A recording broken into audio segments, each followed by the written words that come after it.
Membaca berita bahwa pemerintah akan menalangi mega skandal Jiwasraya 20 triliun pakai APBN, maka saya komentar, wah seru ini bernegaranya. Selamat, baru tahu korupsi pejabat, korupsi di BUMN, kolusi kelompok pendukung dan oligarki ditanggung rakyat. Enak banget jadi pejabat sekarang ya, sirik gue, asli sirik. Dana talangan Jiwasraya mungkin ini solusi buat para nasabah Jiwasraya. Sisi lain, ini membuktikan keras kepalanya banyak pejabat bahwa nanti takut sistemik lah, mengancam ekonomi lah, takut nama baik hilang lah.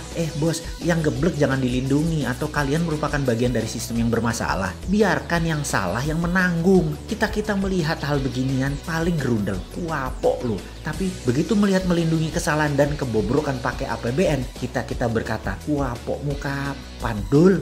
Makanya bernegara jangan berbisnis. Semua itu hanya sarana buat bancaan, bagi-bagi porsi. Lah enak yang dapat, terus yang hilang filenya di kejaksaan. Ya enak juga, wis cocok wis iki. Surga banget deh kesannya para kriminal di negara ini ya. Ini negara para berdebah emangnya. Ya nggak begitulah ngurus negara. Old mind dan old system harus diubah. Itu fundamental berpikir. Cara lama yang sudah puluhan tahun tidak mau diubah. Itu yang membuat kalian punya banyak uang di luar negeri kan ya. Karena itu nggak bakal kalian mau berubah. Lah enak, ngapain berubah? Oke lah, banyak yang sudah diubah saat ini di Indonesia. Kita akui ada pembangunan bagus, iya, tapi belum menunjukkan hasil positif. Kita belum jadi negara pemenang. Kita masih pakai GBHN negara lain. Kita masih kejepit di gambar map buatan orang lain atau negara lain. Kita tidak punya nation interest yang berdaulat. Paling hanya proyek negara dan anggaran yang dibicarakan. Bukan grand plan mau jadi apa negara ini. Di sini terpancing kita selalu untuk membantu dan memberikan kontribusi. Banyak orang yang kepala dingin melihat pendekatan bosman sebagai alternatif. Namun kalau otak pendek dan gak berilmu,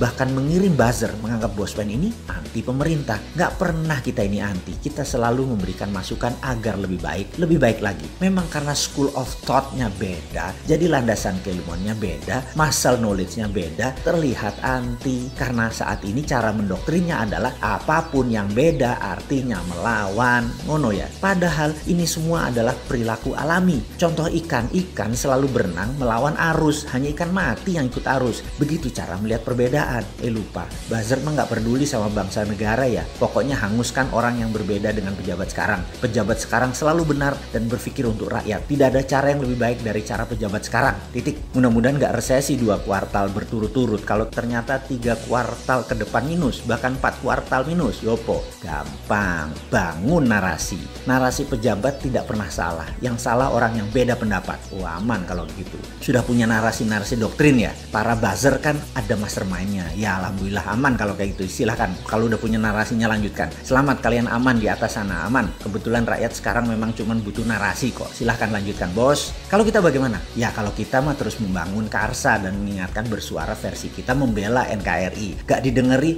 syukur. Dipakai alhamdulillah. Ini semua untuk Indonesia menang. Kita kembali mengingatkan sejarah. Sejarah yang mengingatkan bahwa Nusantara ditakdirkan jadi global player sejak lahir. Sekarang sayang, kita belum melihat rencana ke depan kita sebagai global player. Masih tarkam, masih antar kampung. Globalnya masih nyender sama superpower. Sayang banget deh. Sekali lagi, sangat disayangkan pengelolaan negara, pejabat negara, dan politikus melihat negara Indonesia tanpa wawasan sejarah. Tanpa paham kekuatan geoekonomi, yaitu kekuatan geografi untuk keuntungan ekonomi. Tidak memainkan geopolitik, yaitu kekuatan geografi untuk keunggulan politik bernegara. Dan pastinya tidak punya geostrategi. Memanfaatkan kekuatan geografi untuk faktor penekan bernegara. Intinya saat ini bagaimana membagi-bagi APBN doang otaknya. Membuat peraturan yang sedikit menguntungkan rakyat. Rakyat hanyalah sapi yang diperes-peres susunya tapi nggak dikawin-kawin. Nikahnya pejabat itu setelah menjadi pejabat bukan dengan rakyat tapi dengan oligarki, dengan kelompoknya dan dengan politikus penguasa Senayan. Ngono ya?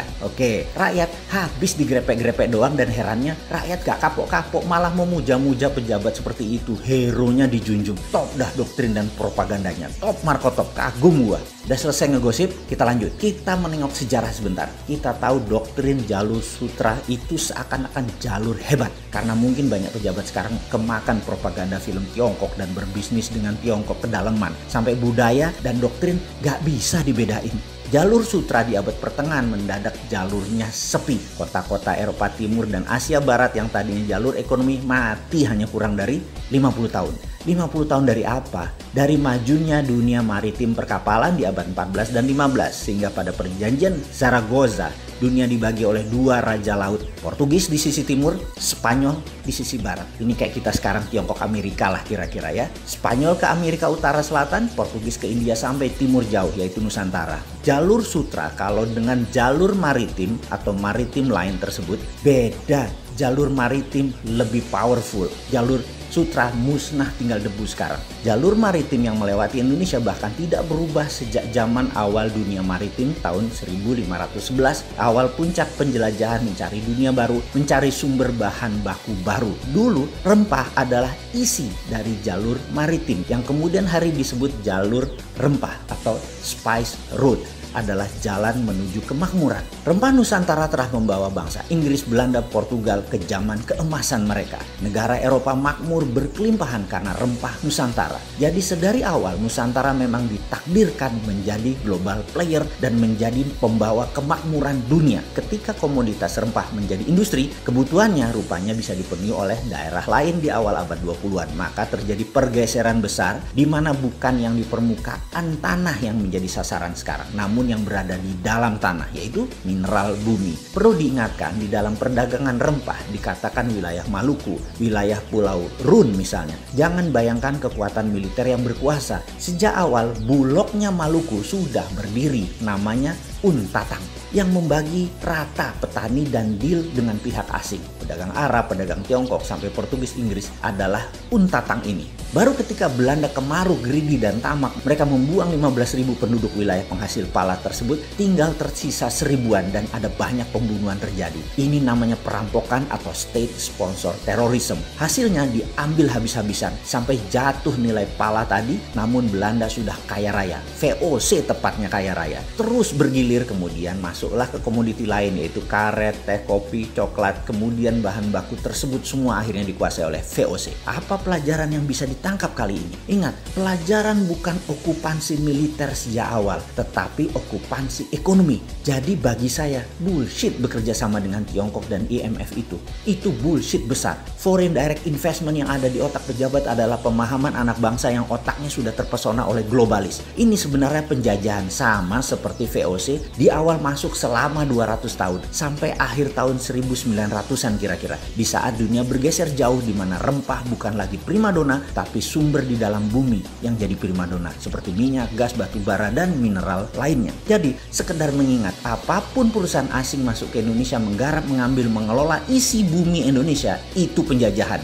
Ide ini maka saya tekankan, kalau mandat di tangan generasi muda di tahun 2024, tidak ada perusahaan tambang di Indonesia milik asing. Setidaknya 50% adalah lokal, di mana proses hilirisasi setelah tambang tadi, mineral tadi, hilirisasinya 100% lokal. Cukup sudah dibodohi oleh asing selama 300 tahun diambil rempah dan apapun yang dihasilkan oleh alam Indonesia. Namun begitu bahan baku alam di Indonesia disentuh asing dan didiamkan, artinya dua. Satu, geblek tidak paham nasionalisme. Yang kedua adalah memang kaki tangan asing.